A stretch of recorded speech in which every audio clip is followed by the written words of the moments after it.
Are you looking for the best cheap phone?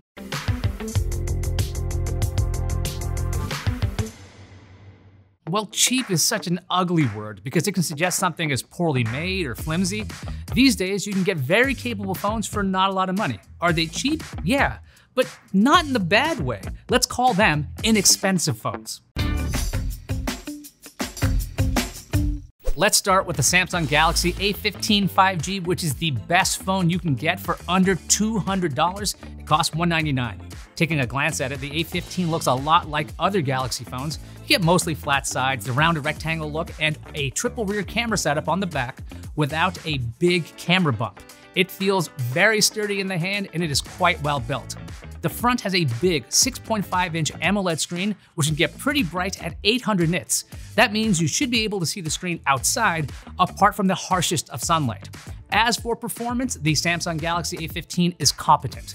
You won't see the screaming speeds of something like the Galaxy S24, but you will be able to do most casual tasks without any problems. Browse the web, check your email, play your media. They will all work very well. The A15 also has a micro SD card slot so you can add more storage, an old school headphone jack, and a battery that survived over 14 hours in our tests.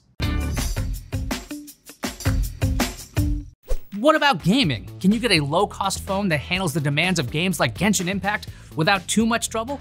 Yeah, you can.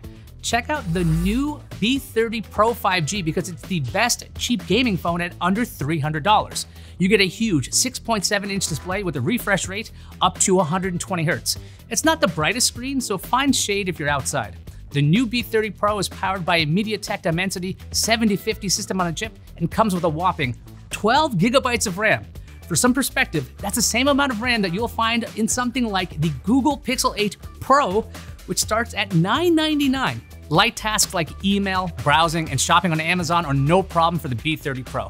Casual games like Mario Kart and Alto's Odyssey run perfectly. The resource-intensive Genshin Impact runs smoothly even at higher settings, though we did see some initial stuttering, but that went away very quickly.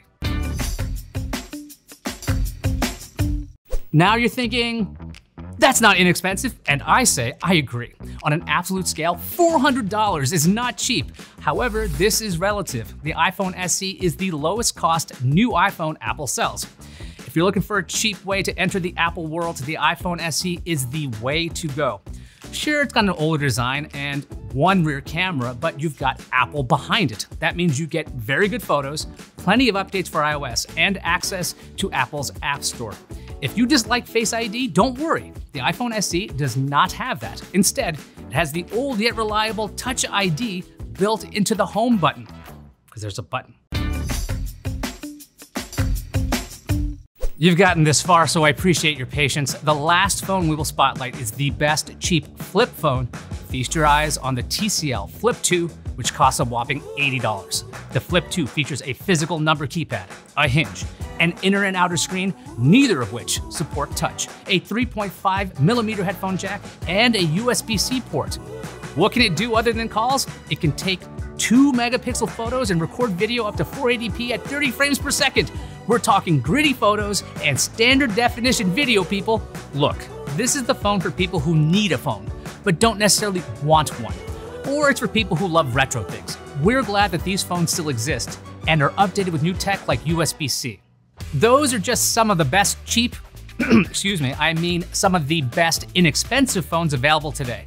Check out the full list and in-depth reviews of these phones at PCMag.com. Also, check out our article on how to get the best price on a phone, because who wants to turn down a deal, right? I'm Ayaz Akhtar and I'll see you online. I will, because I can read your mind.